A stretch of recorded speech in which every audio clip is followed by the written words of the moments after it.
続きまして、ドットドットドットプロパティ創設者会長キャサリン・ヒバート様によります基調講演2、英国の住宅危機を解決し、居住者の幸せとコミュニティづくりを支援する革新的手法です。この講演では逐次通訳が入ります。キャサリン・ヒバート様はケンブリッジ大学哲学科卒業後、新聞記者や英国公共放送のプロデューサーとして勤務し、また仕事や家、お金、食料など何も持たず何も買わずに1年間生き延びられるかという自身の挑戦を記録したフリーという本の著者としても知られています。仕事や執筆の過程で空きビルや不法占拠の問題と出会い、2010年にドットドットドットプロパティ社を設立されました。それではヒバート様、よろしくお願いいたします。よろしくお願いします。Thank you very much for inviting me to come and speak to you today. I'm very sorry that I don't speak Japanese, so thank you for listening to me in English, and thank you very much to the translators. It's a huge honour to be here, and I really appreciate you all making the time to come and listen to me and to listen online. And I'm extremely grateful to the Housing Improvement and Development Corporation for hosting me.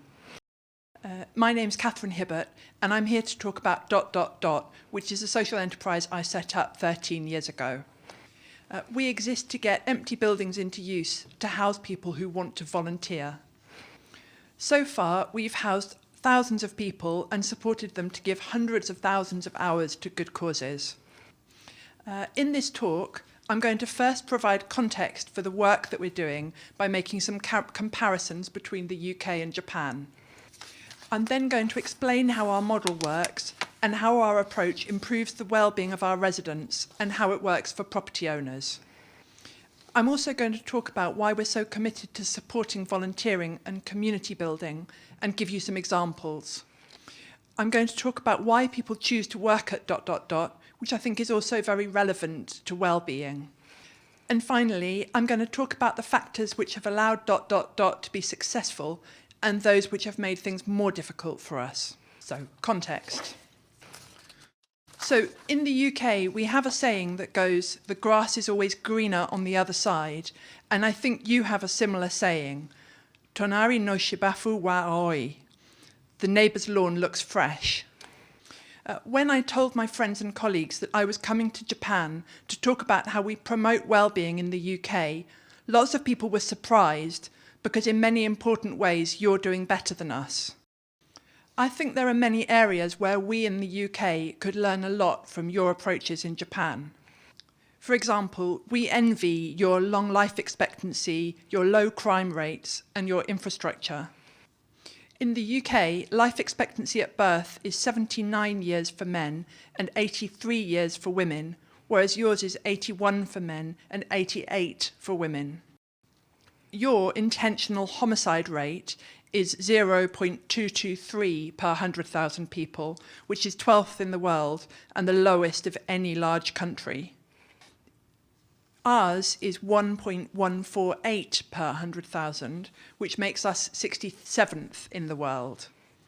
You have Shinkansen running across the whole country every few minutes, very punctual and beautifully clean. We have completely failed to build one high-speed train line from London to Manchester, which is 340 kilometres, and our trains are unreliable and crowded. Your success in keeping your citizens healthy and safe indicate that you're getting some of the fundamentals right more successfully than we are in the UK. And if you want your citizens to thrive and enjoy well-being, they need to be alive and safe first. On the other hand, there is some data which suggests that we in the UK are successful at promoting our well-being in some ways. Surveys of happiness suggest that people in the UK are happier than the Japanese. We're 4th in the G7, whereas you have the lowest rating in the G7. There's also data suggesting that we are more likely to be generous to strangers. The CAF World Giving Index suggests that we're more likely to help strangers, give money to charity, and to volunteer our time. I think there are a lot of problems with data like this about happiness and generosity because they're very culturally specific and hard to compare between countries.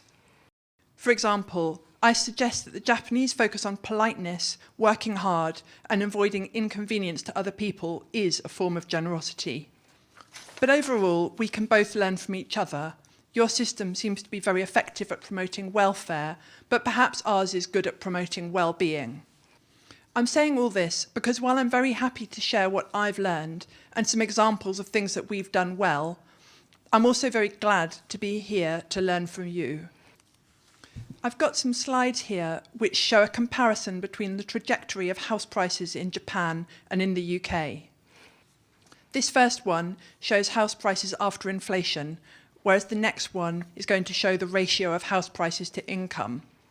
In both cases, they're indexed to 2015, and they tell more or less the same story. You can see that house prices in Japan and the UK have been fairly steady for the last 15 years, but they got there from different directions.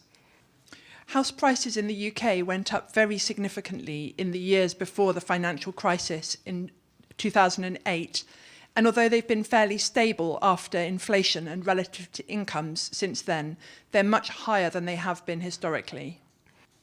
The average house costs around 8 times the average worker's salary in England today, up from 4 times in 2000. This makes it extremely difficult for young people to buy homes unless they're very well paid or unless they have wealthy parents who can help them. As you can see, prices have been at this high level for around 15 years, so many people have given up on the prospect of owning their own home. So now we're moving on to prices for renting. Because it's very difficult to afford to buy a home, more and more people are renting their homes privately. Because of this increased demand, rental prices have steadily increased faster than inflation for more than 2 decades, and they've accelerated recently, you can see on the blue line. This makes life very difficult for people who can't afford to buy a house. Many of them feel trapped in a situation where life gets more and more expensive. This stops them from doing the things that they care about and which benefit society as a whole, such as volunteering or taking careers which are satisfying and worthwhile because they benefit others, but which are less well paid. Another factor is that Japan and the UK are both crowded islands where the space for building is restricted. We both have a lot of post-World War II buildings built on the sites of bomb damage, which have been excellent homes, but which now need to be renewed. In the UK's case, a large part of this project is making the homes in our cities more dense, because our population is growing and our number of households is growing even faster. And we have an opportunity to replace old buildings with more homes that are more modern and of higher quality. This means that the owners of these large estates, which are usually housing associations and local councils, need to do huge regeneration schemes. This inevitably results in empty homes, which are a problem for property owners and for neighbours, as well as being a terrible waste. You heard about the Thamesmead project this morning, where there are a lot of empty homes as a result of their regeneration project, and where ... has been working. So buildings can stay empty for a very long time in these situations. And this is because of various aspects of the British housing system results in buildings being empty for long periods of time during these estate regeneration projects. Some flats are empty for a year or 2, but others are empty for 5, 10, or in extreme cases, 20 years. The reasons for this are similar to the reasons why we find it so much more difficult than you to build railways. These include the rules that we have about what can be done to buildings. For example, there are strict rules against demolishing historical or architecturally important buildings, and there are rules about what can be built instead. These include rules about how many cheaper houses have to be included, environmental regulations, and similar constraints. There's an extensive process of consulting local residents about what they want, and this can be a significant blocker of new projects. It's good that we protect old buildings and natural beauty, but these rules are a major reason for the housing shortage that we have and that you heard more about this morning. And the shortage of houses has very negative impacts on the economy as a whole and on a lot of people as individuals. And the government is looking at ways to change the rules to make it easier to build while still protecting beautiful areas. And so you've got all these rules, but as well as that, these regeneration projects just are huge and expensive. It's not easy for the organisations in charge of them to arrange the finances and the contractors to deliver them, especially if the political or the economic situation changes and they have to replan. Perhaps it'll help to talk about a specific example to illustrate the delays that can happen. This is a picture of Park Hill, which is a housing estate in Sheffield in the north of the UK, where some flats have been empty for 30 years. The blocks have got a total of nearly 1,000 flats, and they were built in the 1960s as inexpensive housing for working people provided by the council. The council decided that it wanted to replace the buildings with newer, more modern housing, so they started moving their tenants to other buildings. But then the government decided to list the building as architecturally important, and this is the British system for preserving buildings which are historic or considered beautiful. So that meant that it couldn't be demolished, so the council needed to make a different plan. They decided to sell it to a developer called Urban Splash, who've done up the flats to an extremely high standard, and they're working through the building in phases. So phases 1 to 3 are now finished, but phases 4 and 5 haven't started yet, so it might take another 10 years for the last flat in phase 5 to be finished. So some of the flats might have been empty for 40 years by then. But while the process has been slow, the finished flats at Park Hill are considered a triumph. The building is very large and it's on a hill overlooking the town centre, so it's very visible. And the finished flats are environmentally friendly and modern, but they keep a lot of the good aspects of the 1960s design. But however good the outcome, it's really bad news for everyone to have had the flats empty for so long, particularly given the housing shortage that we've got. And I started ... because I was infuriated by seeing flats like these sitting empty at the same time as my generation was struggling to find a place to live in. So now I'm going to talk about ... approach. So our business model helps everyone involved in a virtuous circle. We solve a need for the property owners because it's a problem for them to have their buildings empty. It's expensive and it creates risks. The owners themselves can't use their own buildings while they're waiting to do regeneration schemes because the people they house are often old, unwell or vulnerable, so they need long-term housing. And it's much better for everyone involved if the buildings are lived in on a flexible basis by people who are not vulnerable and who'll be ready to move on when the works can go ahead and who'll make a positive difference in the local community. So that's what we do. We house people on a temporary basis within a legal framework, which means they have to move house when the regeneration project is due to go ahead. Most of our guardians are able to live in one place for years, and we work hard to offer them new places to move to when property owners need their buildings back, but they don't have a guarantee about how long they'll be able to stay in any given place. And this means that we can offer people who would otherwise be living in privately rented homes somewhere much cheaper, in a better location, and better managed than their alternatives. And because there's such a need for inexpensive housing, we have a huge amount of interest in the homes that we offer. That means we need a way to choose who we house, so we house people who want to volunteer for good causes. And people who want to do some good in the world tend to be lovely people who take good care of their homes and who are good neighbours to those living around them. That means we're able to offer a better service to property owners, which means we win more work from them, which means that we can house more people. So that's how the virtuous cycle works. It also means that we've kept buildings in use to avoid some of the problems that have affected Park Hill. Our approach means that if plans change or delays happen, then the buildings don't become derelict. So now I'm going to talk about how our model works for the people that we house, and these photos are of the people that are living in our houses. I hope that we help people to live a flourishing life on their own terms by reducing the financial pressures they face by providing them with inexpensive homes. This frees them up in a variety of ways. Some of them use it as an opportunity to retrain for a new career. Some use it to save up for a deposit to buy a home of their own, and others simply use it to just enjoy their life a bit more. We try to manage them in a positive and considerate way.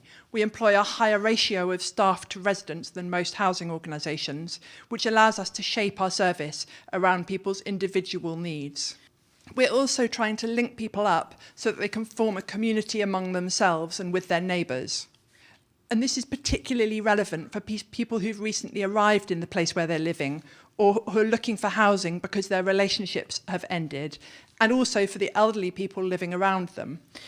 So now I'm going to talk about how our model works for property owners.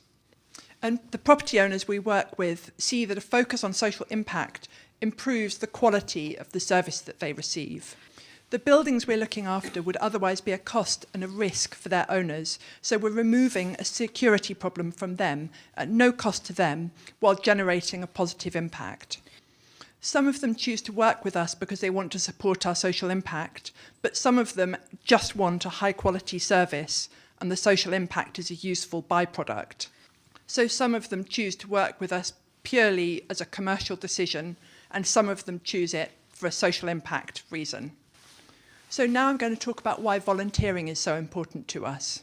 So volunteering is absolutely central to what we do, and we expect everyone that we house to give at least 16 hours a month to good causes. It supports our business model, but we're also excited about it for its own sake. We think it's a way for people to feel more connected with others, and it lets projects exist which couldn't be paid for, but which are still really important. I volunteer myself, and most of my volunteering has been with people who've survived brain injuries. I've learned a lot about resilience and positivity in the face of huge difficulty from the people I've worked with through that volunteering. So at Dot Dot Dot, we're happy for the people that we house to volunteer for any cause of their choice, because we find that people give more time and are more effective when they're doing work that they enjoy for a cause that they care about. And the guardians, the residents, volunteer for a huge range of organisations, from international charities like the Red Cross, and also small organisations like community gardens or helping local children with their homework.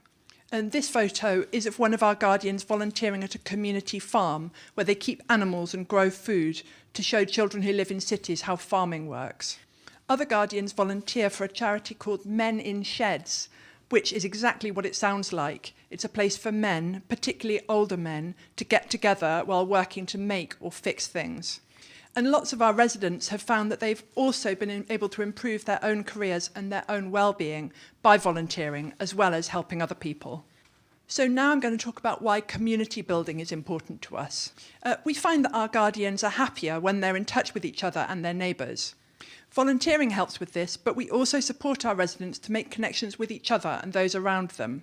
For example, we looked after a building which had been accommodation for older people, and our residents, who are not typically younger, were living alongside the older people. It worked brilliantly. The guardians put on film nights and craft evenings, and they made friends across the generations. And the guardians were able to run errands for their older neighbours, and everyone enjoyed having a chat, a cup of tea, and a slice of cake. It's one of my favourite projects that we've done, and the housing association which owns the building is going to build the new buildings in future to house people of mixed ages because it was such a success. And two of the guardians who were living there got on so well that they now have got married. In other projects, we've also used big spaces as a venue for adults with learning disabilities to be able to organise a club night. It's a charity called the Bubble Club, which exists to support nightlife for disabled people, because everyone wants to have fun sometimes. So now I'm going to talk about our impact on a few specific guardians. So this is Angelica, who we house at Thamesmead, which you heard about this morning, and she works at a London university. For her volunteering, she's set up her own charity to provide online support to people from the lesbian, gay, bisexual and trans community, and it's called Rainbows After Rain. I'm going to read out what Angelica said about her experience. She said, "I've found being a property guardian with ... really freeing. I wouldn't be able to live alone in London if it weren't for ... Their properties are great low-cost alternatives to private rental flats, and, like me, they believe in this alternative currency of altruism. And now this is Denica, who we've housed twice on 2 separate periods of a few years. And she works as a creative director for magazine and video projects. And she volunteers for a charity called Fashion Meets Music, which celebrates and promotes black culture. So now I'm going to read out what Denica said about living with ... She said, I was drawn back to guardianship with ... because there's a real community feel. Many guardians in this area are part of a WhatsApp group. We're always chatting and giving each other advice about where to volunteer or fixing things around the flat. So that's some individual cases, and now I'm zooming out to talk about our impact since 2011. We've housed nearly 2,000 people between 1/2 and 2/3 of the local market rent, with a current average stay of nearly 2.5 years. And in total, our residents have given more than 500,000 hours to good causes, which is worth more than 1 billion yen, £6 million. And that's the equivalent of one person working full-time for nearly 300 years. So now I'm going to move on to talking about our approach to creating great jobs. So this is a photo of our staff team, and our model works because it delivers value to property owners, residents and neighbours with minimal cost to anyone, and we are able to do that because of our great team. A lot of people in the UK are looking for jobs where they're working for a purpose. And they want to work in an environment which is supportive, but which also gives them autonomy and freedom and the ability to learn. And I heard very clearly from Mr. Fukuda's colleagues at Enjoy Works that they're looking for the same thing when we went to visit them. And it's a very common attitude in the UK. And trying to make sure that people really enjoy their jobs has been a really central focus for me since the beginning of working on ... We find that having happier staff means we deliver our work at a higher quality, which means we win more work on better terms so that we can in turn invest in our people. So it's another virtuous cycle. It's another picture of the team. And I hope that we're a great place to work for people who want to prove themselves. And a lot of our staff go on to get great jobs in other places when they leave us because they've shown they can take on a lot of responsibility. So finally, I'm going to talk about what has helped ... to succeed and what's made it more difficult. So for a start, British society celebrates entrepreneurship and to some extent understands that you have to try things and risk failing. And employers understand that people will move around in different jobs and they'll bring transferable skills when they get recruited. So I was fairly confident that if ... hadn't worked, I'd be able to find another job that was at a similar level to the job I left when I started ... So I could take that risk. And support networks were also very important. So ...